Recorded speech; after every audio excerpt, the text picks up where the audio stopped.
The morning light falls softly through the curtains. A cup of tea warms my hands as the world outside slowly wakes. At 60, mornings feel different. The body speaks in small whispers now. A slight ache behind the knees. A gentle pull in the lower back. I used to ignore it, thinking it was just age talking. But one day, the whisper grew louder. It wasn't pain, just a reminder that I had stopped listening. Stopped moving with care. Stopped treating my body like a friend. That's when I met him, an old man in the park, bending slowly toward his toes.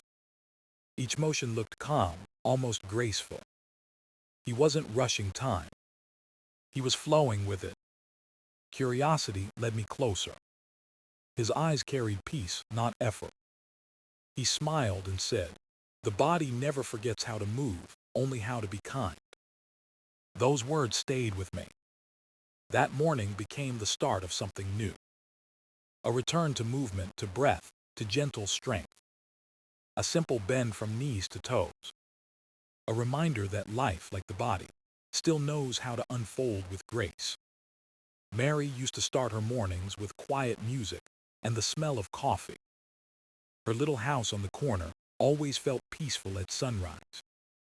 But lately, peace had been harder to find. Every time she bent to tie her shoes, a sharp stiffness gripped her back. Her knees resisted the motion, trembling with a dull ache. She tried ignoring it, brushing it off as part of getting older. But deep inside, she missed the feeling of moving without fear. She missed walking fast, bending low, dancing in her kitchen. Now, even simple things like picking up a dropped spoon felt like a task. One chilly morning, she sat by the window, watching the park across the street. Children were running, laughing, their movements full of life. Among them, an old man stood near a tree, moving slowly. He wasn't stretching the way others did. He was bending, knees soft, back straight, fingertips brushing the grass. The motion was smooth, deliberate, almost like a quiet conversation with time. Mary couldn't look away. There was something familiar, yet mysterious in the way he moved. He looked peaceful, not strained. Like his body trusted him completely. Curiosity sparked inside her. The next morning, she walked to the park with her scarf wrapped tight. She found him again, standing near the same tree. The air smelled of damp earth and early sunlight. She hesitated but spoke anyway. "What are you doing?" she asked softly. The man looked up, his eyes warm and calm. "Need a toe bent," he said, smiling gently. "It's how I remind my body that we're still friends." Mary blinked, unsure if he was joking. He laughed lightly, shaking his head. "It's true," he continued. "We forget to move kindly as we age." He showed her slowly, bending from the knees, reaching toward the toes. Each motion was small, patient, guided by breath. When he rose again, there was no rush, no strain. "Try it," he said softly. Mary hesitated, glancing around. She hadn't stretched in years, afraid of hurting herself. But his calm voice made her brave enough to try. She bent a little, her knees creaking, her back stiff. The motion felt foreign, like waking up a part of herself long asleep. She stood again, surprised that nothing hurt. Instead, there was a strange lightness spreading through her legs. He nodded approvingly. "Don't force it," he said. "Just listen, let your body speak back." She smiled, the first real one in days. They stood there quietly, the morning sun warming their shoulders. The world around them kept moving, dogs barking, leaves rustling, children laughing. But in that small pocket of stillness, something inside Mary shifted. She didn't know it yet, but that single movement was the beginning. The beginning of remembering her strength. The beginning of trusting her body again. And the beginning of a new friendship, one between her, her breath, and her quiet return to grace. Mary returned to the park the next day, her heart filled with a quiet excitement. The air was cool and smelled faintly of wet grass and new beginnings. Mr. Han was already there, his posture tall, his face peaceful. He greeted her with a nod, as if he had been expecting her all along. "Ready to move again?" he asked with a gentle smile. Mary laughed nervously, brushing a strand of hair from her forehead. "I don't know about ready," she said, "but I'm curious." He chuckled softly. "That's enough to begin," he replied. "Curiosity is the first movement of the soul." They stood side by side, beneath the wide branches of the old oak tree. Mr. Han moved slowly, guiding her step by step. "Start by feeling your feet," he said. "Let them anchor you to the ground." Mary closed her eyes and breathed deeply, the earth solid beneath her shoes. "Now bend your knees," he continued. "Not too much, just enough to release the tension." She followed, feeling her muscles resist, then yield. Her body trembled slightly, unused to being listened to so carefully. "Good," he said softly. "Now breathe. Let your breath lead the motion." As she inhaled, her body rose gently. As she exhaled, she lowered, reaching toward her toes. It wasn't about touching them. It was about feeling the motion itself. Each bend became a small wave of awareness, slow and steady. Her knees bent. Her spine lengthened. Her fingers floated closer to her toes. The air felt alive around her. She realized she had never really moved this way before, not with such patience. After a few bends, her back felt warm, her heart beat calm and even. Mr. Han stood beside her, moving with the same quiet rhythm. "This is not exercise," he said softly. "It's a conversation." Mary opened her eyes, watching the way he moved like water. He smiled and continued. "Your body isn't broken. It's just waiting to be heard." Those words struck something deep within her. She had spent years thinking her body had betrayed her. Now she realized she had simply stopped listening. They continued in silence, bending and rising with the rhythm of breath. A breeze brushed her face, carrying the sound of distant laughter. Her body began to loosen, as if sighing with relief. After a while, Mr. Han stopped and placed a hand over his heart. "5 minutes," he said. "That's all it takes to remind your body it's alive." Mary smiled, her eyes shining with quiet wonder. She could feel the gentle pulse of energy in her legs. For the first time in years, she didn't feel old. She felt awake, alive, capable. As they parted, Mr. Han told her, "Come back tomorrow. The body learns through kindness." She nodded, clutching those words like a gift. That evening, as she moved around her kitchen, she noticed her steps felt lighter. The ache in her back had softened, and for the first time in a long time, she hummed while the kettle sang. Her journey had begun, not with effort but with grace. The next morning, Mary woke before the sun had fully risen. The sky was painted in soft shades of gold and gray. She felt a strange pull to return to the park, as if her body remembered the promise. Her joints still felt stiff, but her heart felt light. She slipped on her jacket, tied her shoes slowly, and stepped outside. The world was quiet, dew glistening on every leaf and blade of grass. When she reached the park, Mr. Han was already there, moving slowly as always. His calm presence made the air feel still and safe. "Good morning," he said, his voice carrying warmth through the cool air. Mary smiled. "Good morning," she replied. "I'm here to try again." He nodded. "Good," he said. "But remember, today you're not trying, you're listening." Mary took a deep breath and stood beside him. They began with the same simple motion, knees bending gently, back straight. Her muscles complained at first, whispering their fatigue. But she didn't fight them this time. She breathed into the resistance, letting it soften. Each breath became a rhythm, each motion a quiet act of trust. Her fingertips floated closer to her toes. Her knees stopped trembling as much. The fear she carried in her spine started to melt. Mr. Han watched her silently, only speaking when her movements became rushed. "Slow down," he said softly. "You don't need to reach the floor, you only need to reach yourself."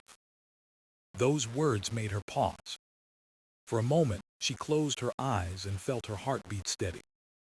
She could feel warmth blooming in her legs, spreading upward like sunlight.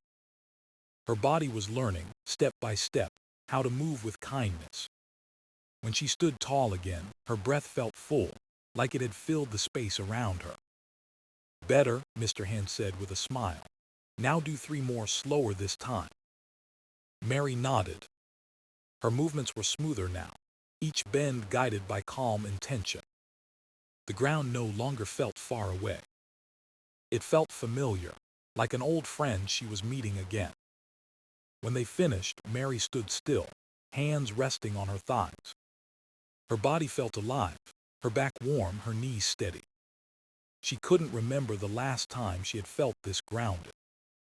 Mr. Hand looked at her and said, "You see, the body doesn't need miracles, it needs patience." Mary laughed softly, her voice light and clear. "I think it's been waiting for me," she said. He nodded. "It always was, you just had to show up." The morning sun began to rise higher, wrapping them both in gentle light. Mary looked around the park, the trees swaying, the birds awakening, the world moving with her. She realized that what she was learning wasn't just about movement. It was about trust. Trusting her body, trusting the process, and trusting that every small bend was bringing her closer, not just to her toes, but to herself. Weeks passed, and Mary's mornings began to change. She no longer woke to stiffness and sighs, but to quiet anticipation. The moment sunlight touched her window, she was already reaching for her shoes. Her knees still creaked sometimes, but the sound no longer frightened her. It was just her body speaking, and she had learned to listen. Every day she walked to the park, greeted by the same soft breeze. Mr. Hand was often there, smiling, sometimes already halfway through his bends.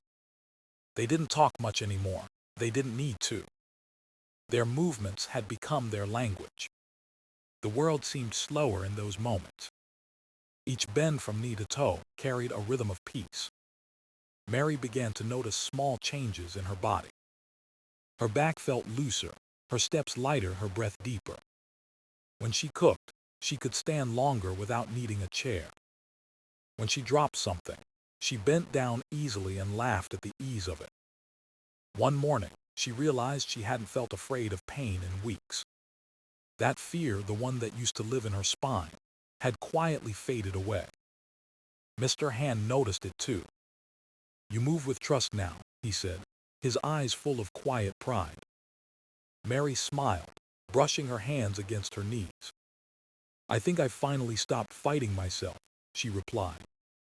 He nodded. "That's when healing begins, not when we push, but when we allow." Those words sank deep, finding a home in her heart. She began practicing even when he wasn't there. At home, in her living room, by the garden, anywhere there was space to breathe. Sometimes her cat would watch curiously as she bent and rose again. Each time the motion felt different, more natural, more alive. It wasn't just about stretching muscles anymore. It was about waking up something inside her. The practice became her morning ritual, a sacred pause before the world began. She no longer counted repetitions or minutes. She simply moved until her breath felt soft and steady. And in that quiet, she often found herself smiling without reason. One evening, as the sun dipped low, she stood by her mirror. She noticed how her posture had changed. Her shoulders no longer curled forward. Her back stood tall, proud, unforced. Her reflection looked years younger, not in age but in spirit. She whispered softly to herself, "You're coming back." Her voice trembled, not with sadness but with gratitude. Mr. Hand's lessons had given her more than mobility. They had given her peace. She understood now that movement wasn't just physical. It was emotional. It was spiritual. It was a reminder that as long as she could move, she could live fully.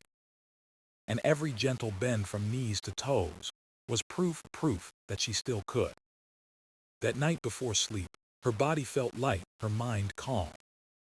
She dreamed of the park, of sunlight, and of the quiet strength that had returned to her bones. The following week, Mary asked Mr. Han a question that had lingered in her mind.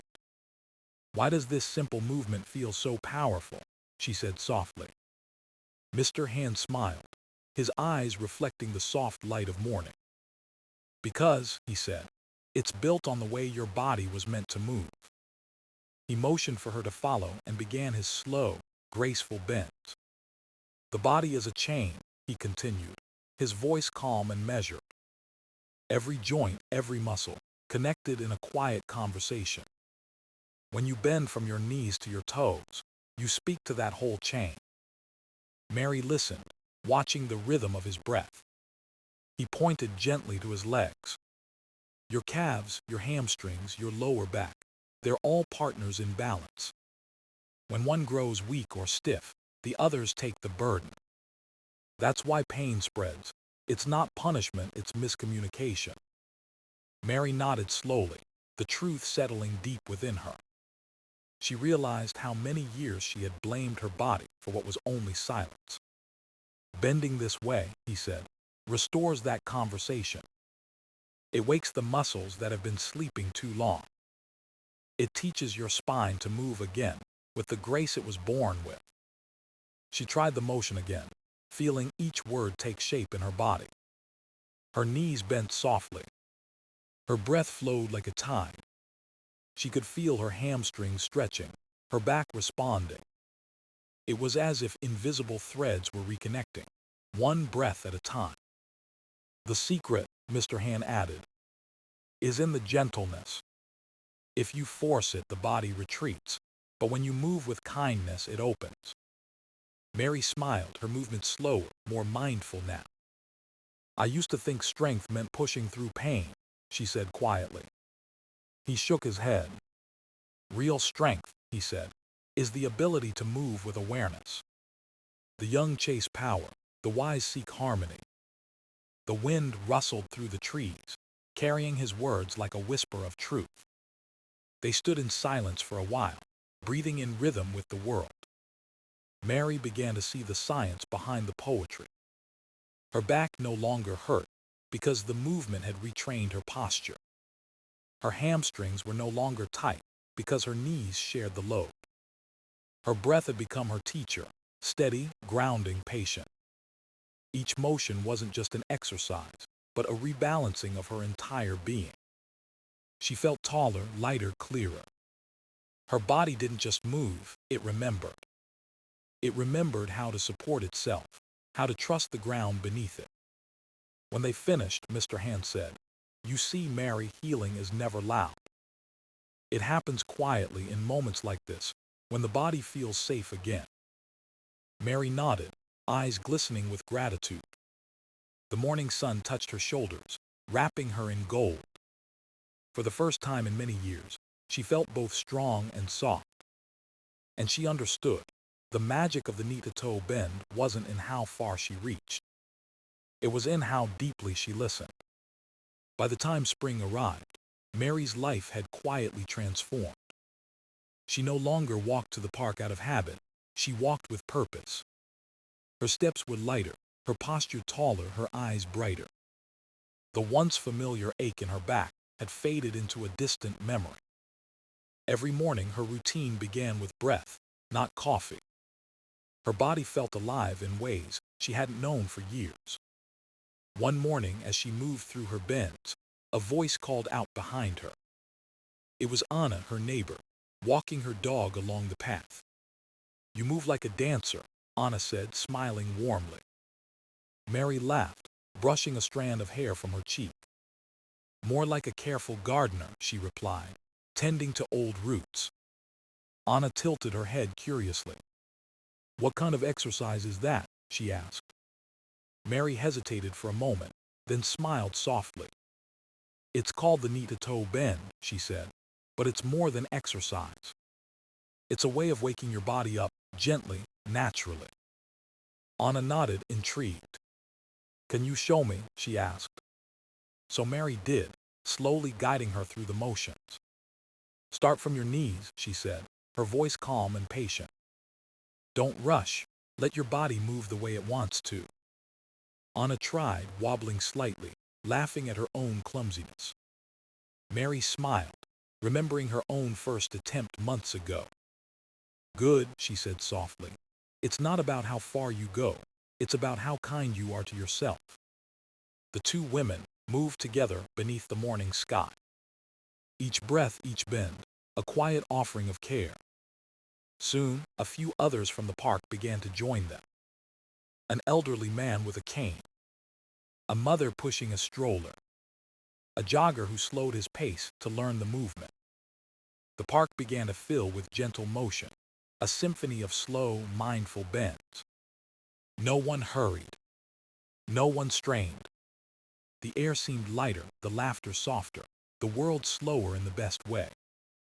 Mr. Hen watched from his bench one morning, his face full of quiet pride. He walked over and placed a hand on Mary's shoulder. "You've become the teacher now," he said warmly. Mary smiled, her heart swelling with gratitude. "I just shared what you gave me," she replied. He nodded. "That's how healing spreads, not through instruction but through example." As weeks went on, the group grew larger. Every morning, people gathered to move, to breathe, to remember themselves. Mary no longer practiced alone. She practiced within a circle of life, each bend carrying the energy of connection. The park had become more than a place to move. It had become a space for renewal.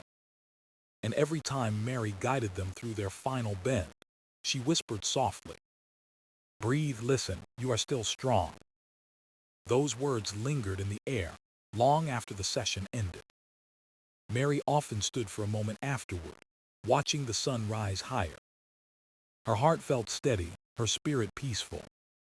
What began as a quiet journey to heal her back had become something greater. It had become a way to remind others and herself that life, like the body, always knows how to rise again. The park is quiet now, bathed in the soft gold of late morning. Mary stands beneath the same old tree where everything began.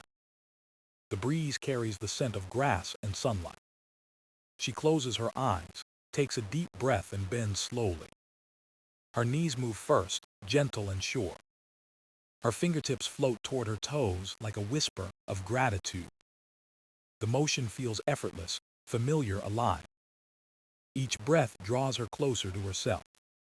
She rises again, smiling softly, her heart steady and full. In that small, sacred moment, she feels timeless. The years no longer weigh heavy on her shoulders. Her body moves with kindness, her spirit with grace. Across the park, she sees others bending too, slow, calm, connected. The rhythm continues, passed from one soul to another. She whispers to the wind, "Thank you for teaching me to listen." Her voice blends with the rustle of leaves, a quiet harmony of life. As she walks home, her steps feel light, her back strong. Every movement now holds a promise, a reminder that healing is gentle. And with every bend from knees to toes, she keeps choosing to rise again.